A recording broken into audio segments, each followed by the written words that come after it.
Part 1. You will hear a woman phoning the local council about an abandoned vehicle. First, you have some time to look at questions 1 to 6.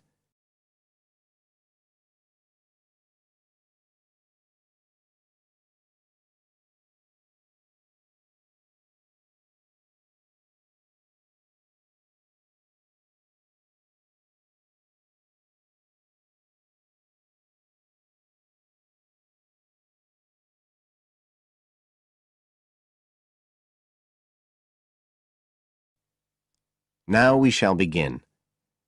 You should answer the questions as you listen, because you will not hear the recording a second time. Listen carefully and answer questions 1 to 6.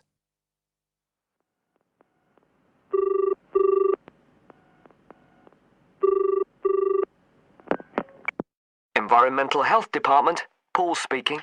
Oh, hello. I wanted to report a vehicle that's been left parked near where I live. I think it's been abandoned. I wondered if the council could arrange to get it towed away. Have I got through to the right department? Yes, you have. If I could just take a few details. Your name, please? Mrs. Shepherd. Thank you. It's not my vehicle, though. I just thought someone ought to report it. No, that's fine. What I need to do is take some details first, then we can decide what to do about the problem. Oh, I see. So the next thing I need to know is your address. Right, it's 41 Lower Green Street, Yes? Barrowdale. And the postcode's WH4 5JP. Fine. And if I could just ask for a telephone number. It's 01778 552387. I'm out quite a lot, but you can just leave a message on the answer phone if you need to. Or I could give you my mobile number. That's all right, don't worry. Now, could you tell me a little more about this vehicle? You say it's been abandoned. Well, it certainly looks like it. Can you give me an idea of where it is? Yes, it's near the main road that goes through Barrowdale. Is that the A69? Yes, that's right. Now, there's the primary school just towards the end of the village, and then next to that, next to the children's playground, there's a field, and it's in there. Oh. I wonder how it got in there. Well, there's a gate to allow farm machinery in and out. I thought something ought to be done about it. The children from the school might start playing in the vehicle and lock themselves in or something. Yes, you are quite right to report it. And what type of vehicle are we talking about here? It's a van, actually. You know, the sort with just a couple of little windows at the back. Right. You don't happen to know the make and model, do you? Oh, yes. I went and had a look and got all the details. I thought you might need them. I'm surprised the school hasn't contacted you about it. Anyway, I wrote the details down. Right. It's a Catala, and the model's a Flyer 2000. Is that Flyer? That's right. Very good. And the colour? Well, it's not all that easy to see because it's absolutely filthy. And actually, it looks as if it's had a paint job at some stage. It's blue, but you can just see white underneath where it's been scratched. Right. Well, I'll just make a note of the present colour. And if you could just tell me the vehicle number. Did you make a note of that? Oh, yes. It's S322GEC. Okay. Before you hear the rest of the conversation, you have some time to look at questions 7 to 10.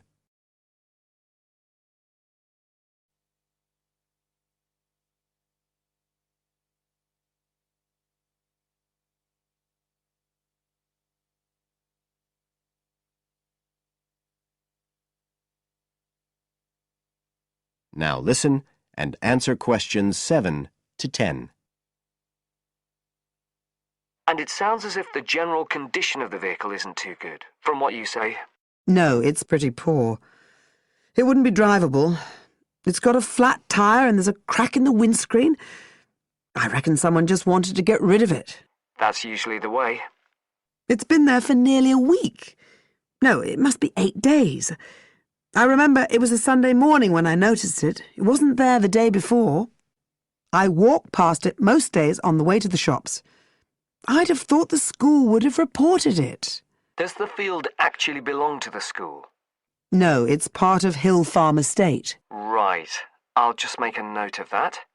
And I don't suppose you have any information about who might own the vehicle? No, I've no idea. So what will you do now? Well, we'll come and have a look and see if we can trace the owner. And if we can't, the vehicle will be removed as rapidly as the law permits. It could be anything up to 20 days. One thing I should say, I'm quite sure this doesn't belong to anyone round here. I'd definitely recognise it if it was from someone who lived here. So you don't think it was anyone local? Right. I'd say at a guess we're looking at a stolen vehicle here. I did wonder if it might have been. You hear such a lot about car thieves nowadays.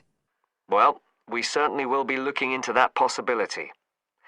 Anyway, thank you for contacting us, Mrs. Shepherd, and we'll keep you informed of what happens. Right. Thank you very much. Goodbye. Goodbye.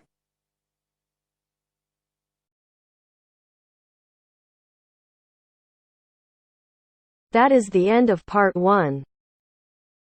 You now have half a minute to check your answers.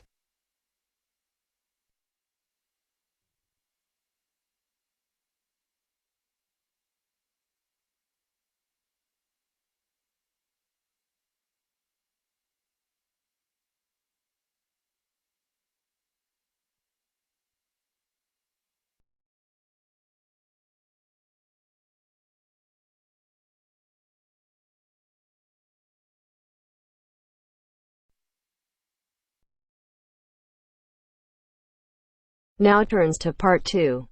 Part 2. You will hear a tour guide giving information about a shopping district.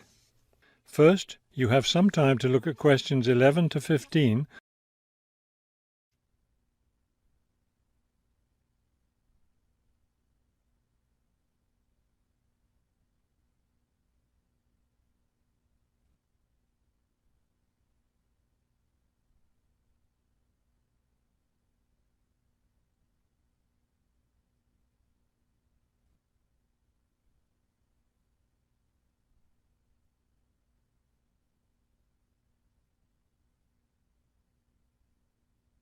As you listen to the first part of the talk, answer questions 11 to 15. This afternoon, we'll visit the city's shopping district.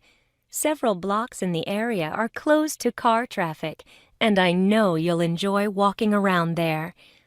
I'd like to give you an overview of the district now, since you'll be on your own once we get there. You'll see on this map here that the shopping district consists of 2 streets, Pear Street, which runs north and south, and Cherry Street, which crosses Pear Street right here. Let's start our tour here on Pear Street, where the star is.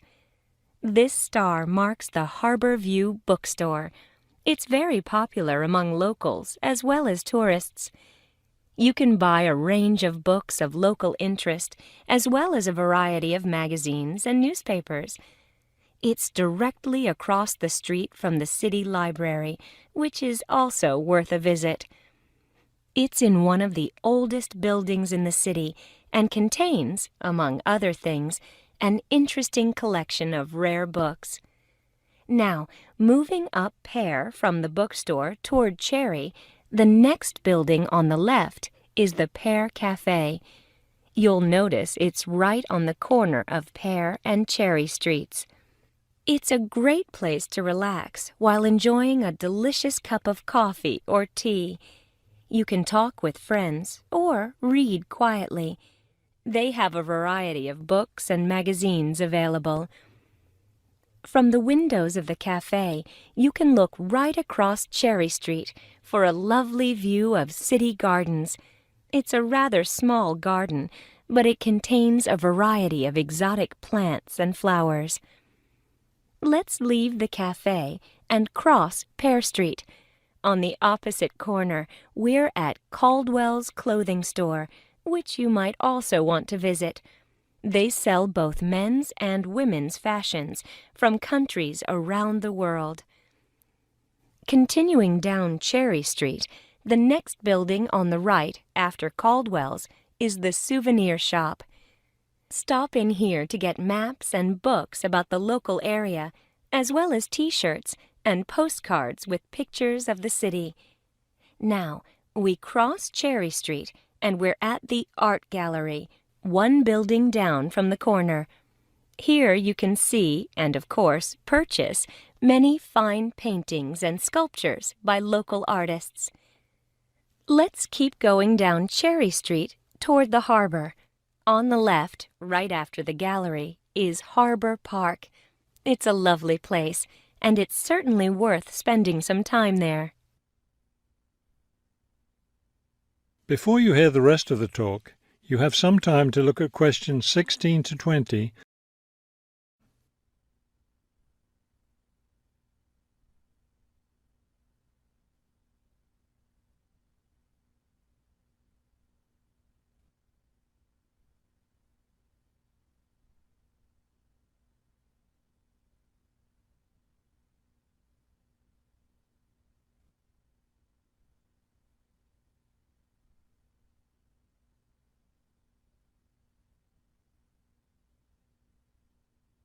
Now listen and answer questions 16 to 20. Harbor Park was built on land donated to the city by Captain Jones, a lifelong resident of this city. Captain Jones designed the park himself, and it was built in 1876.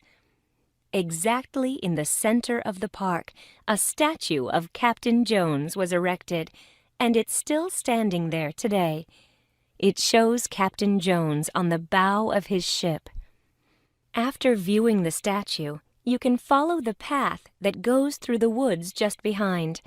It will lead you to a lovely garden, in the middle of which is a fountain. This is a nice place to enjoy a few quiet moments. If you still feel like walking, continue on to the far end of the garden. There, you'll find a wooden staircase, which will take you down to the harbor. You might enjoy the view of the boats from there. There's also a walking path along the water, which will eventually bring you back up to Cherry Street. You can see that there's plenty to do in this part of the city. The bus leaves at 1:30.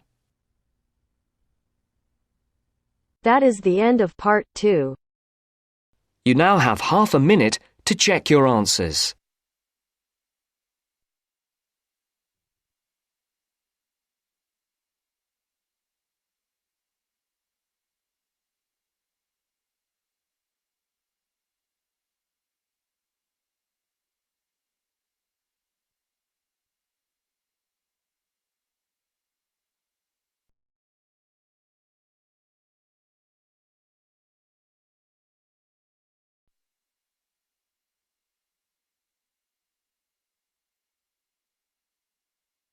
Now turns to part 3.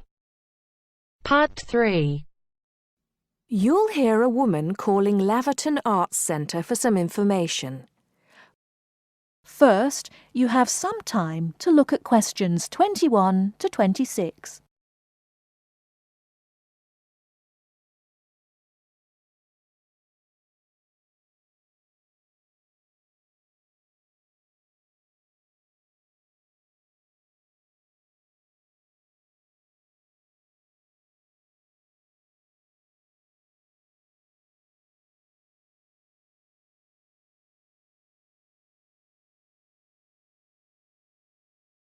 Now listen carefully and answer questions 21 to 26.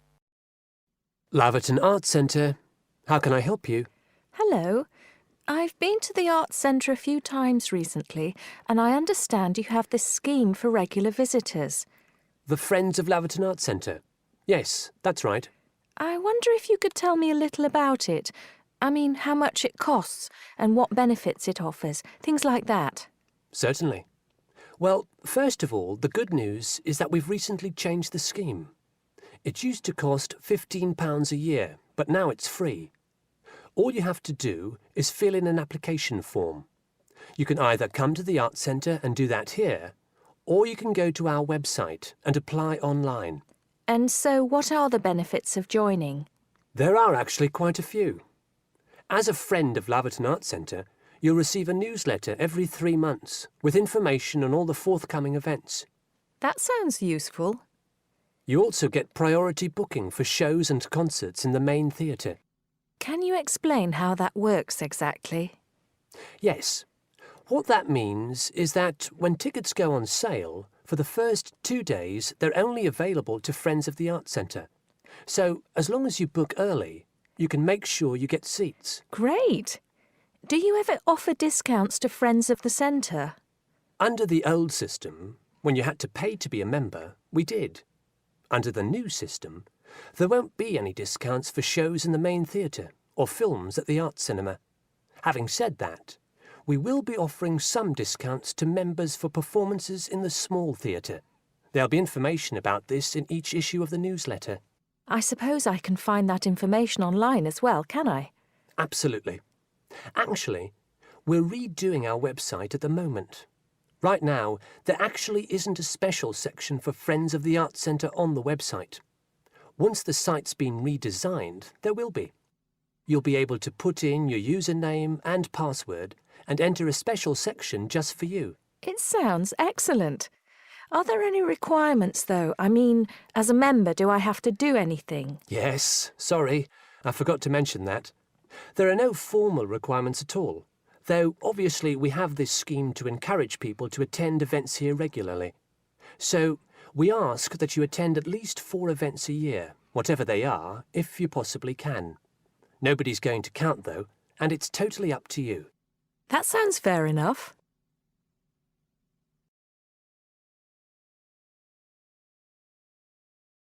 Before you hear the rest of the talk, you have some time to look at questions 27 to 30.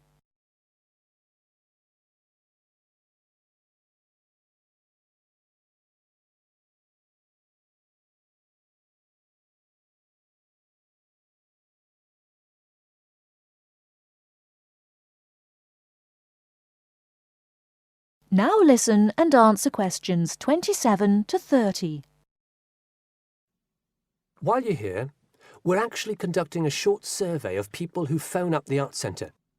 Would you mind if I asked you a few questions? It'll only take a couple of minutes. Sure, no problem. Thanks a lot. So, how many times have you visited Laverton Arts Centre in the last 6 months? Well, I've only lived in the area for the last 4 months, so not that many times. 3, I suppose. Yes, that's right. Fine. And how did you first find out about the Arts Centre? Let me think. Oh, yes, a friend invited me to a concert, and I came with her. Have you ever seen a film at the Arts Cinema here? No, I haven't, to be honest. In fact, until you mentioned it earlier, I didn't realise you even had a cinema. One more question. If we offered a free tour of the Arts Centre, including things such as going backstage to look at the dressing rooms, would you be interested in going on it? Oh, yes, definitely. I think a tour like that would be very interesting. I'd even pay for it. That's great. Thank you very much for your time. Thank you.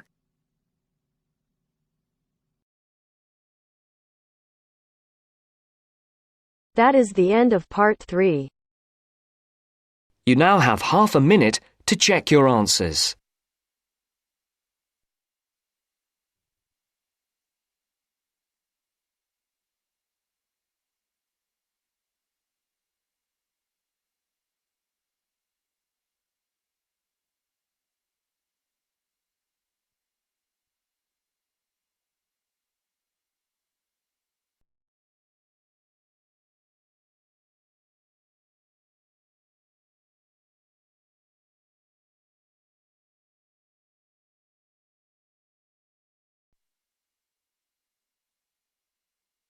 Now turns to part 4.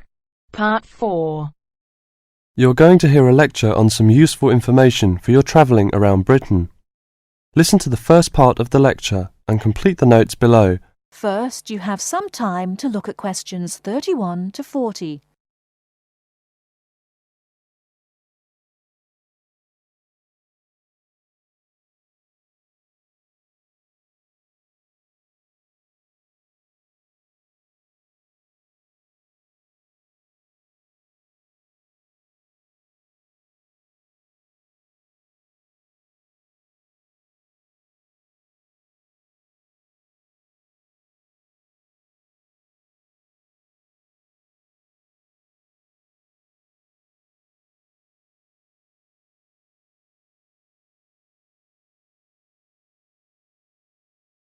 Now, listen carefully and answer questions 31 to 40.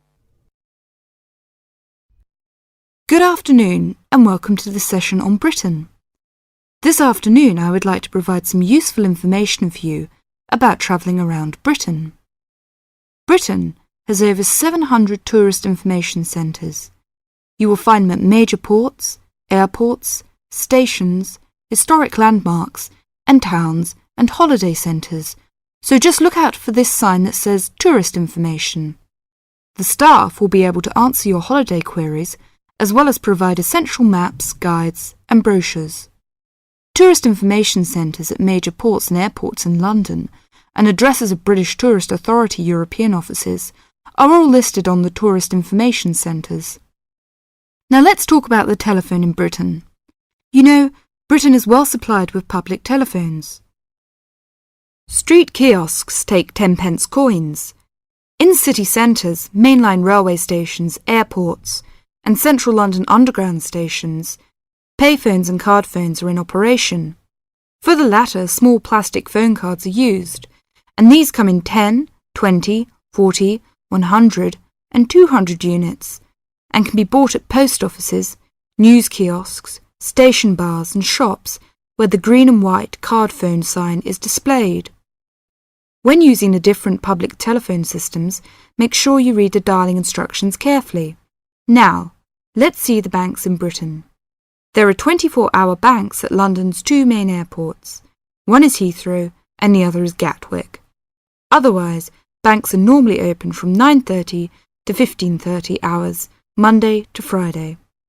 Barclays Bank and National Westminster Bank offer a Saturday morning service at some of their branches.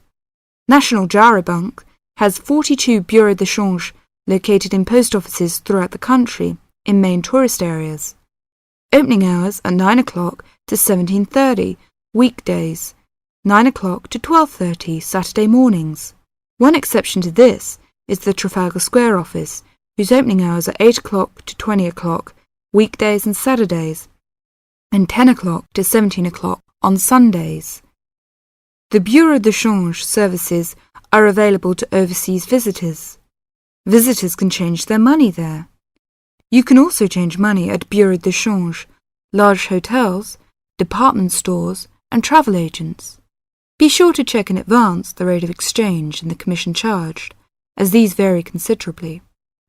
Wherever possible, you are advised to use a bank or bureau de change, which conforms to the BTA Code of Conduct. In most cases, this is indicated by display of the code. That is the end of part 4. You now have half a minute to check your answers.